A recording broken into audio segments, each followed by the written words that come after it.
Une petite île au large de l'Écosse est secouée par deux meurtres d'une violence et d'une cruauté sans précédent.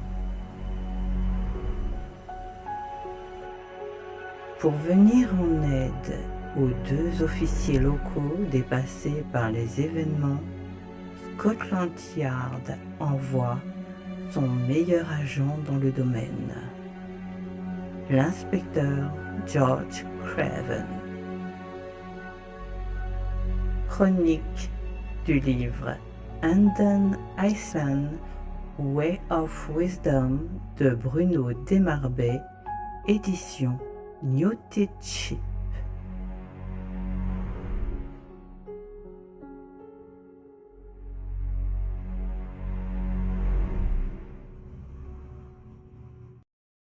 Salut les petits lus! Comme vous pouvez le constater, je suis partie dans un nouveau voyage. Un voyage sombre et dangereux. Les éditions Newtechip m'ont offert, avec la complicité de l'un de leurs auteurs, Bruno Desmarbais, la possibilité d'entrer dans un thriller des plus sympathiques. Meurtre, mystère, surnaturel sont au rendez-vous et vous feront très vite tressaillir d'angoisse. Waouh, Alvi, et il n'y a pas d'histoire d'amour dans ta nouvelle lecture? On dirait que l'on entre dans un film d'épouvante. Oh, salut la petite voix. Non, nous ne sommes pas dans le registre de l'épouvante, mais bien dans celui d'une enquête prenante et angoissante. L'auteur de 41 ans nous plonge dès les premières pages dans l'ambiance, en nous permettant de faire la connaissance de l'inspecteur George Craven. C'est un homme intelligent, pragmatique, dont l'esprit est analytique. Des qualités indispensables pour ce qui l'attend. Ah, et quel plaisir de ne pas attendre je ne sais combien de chapitres pour entrer dans le vif du sujet. À l'image d'une nouvelle, on sait à quoi s'attendre dès les premières pages.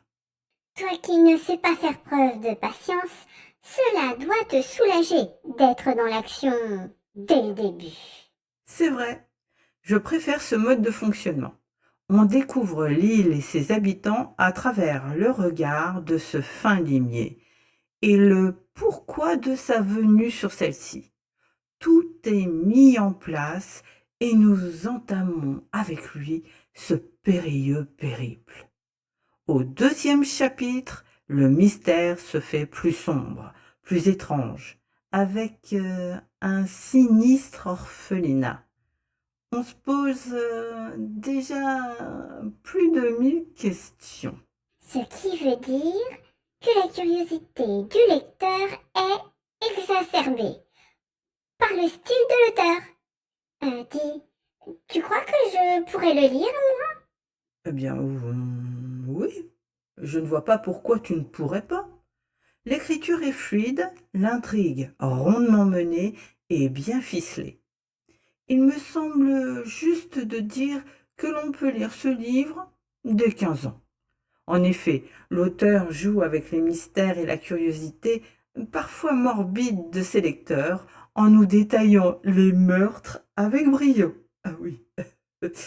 Enfin, j'avoue que l'auteur fit preuve de beaucoup d'imagination et je n'aurais pas aimé être à la place des enquêteurs ou du médecin. Tu me fais peur là. Tu sais, je suis une petite chose délicate et douce. Hein? Oh, t'es sûr? Non, t'es sûr que nous parlons de toi? Bon, toujours est-il que l'histoire d'un peu plus de 160 pages se lit d'une seule traite sans que se relâche notre attention. On mène les investigations et lorsque nous pensons avoir un semblant de réponse, on se retrouve avec de nouvelles questions. même lorsqu'il s'agit de notre très charismatique inspecteur. Pour ma part, j'ai relu le livre 2 fois. 2 fois? Oh, bah dis donc. Oui, oui, 2 fois. Une pour la chronique et l'autre, écoute, pour le plaisir de replonger dans cette enquête. L'e-book est à 4,99 € sur Amazon, si le cœur vous en dit. Personnellement, je suis partante pour lire une nouvelle aventure de notre cher Écossais. Ah, bah reste plus qu'à espérer que l'auteur va t'entendre. Bon, allez, je te laisse et je vais piquer une tête dans la piscine. Oui, euh, mais attends, tu pourrais peut-être donner un coup de main pour ranger le studio. Ah, d'accord, je crois que j'ai compris. Ah, y a pas à dire. Il m'arrive aussi d'avoir des envies de meurtre. Allez, à bientôt mes petits lus. Et merci aux éditions Newt et Chip de m'avoir proposé ce livre en lecture.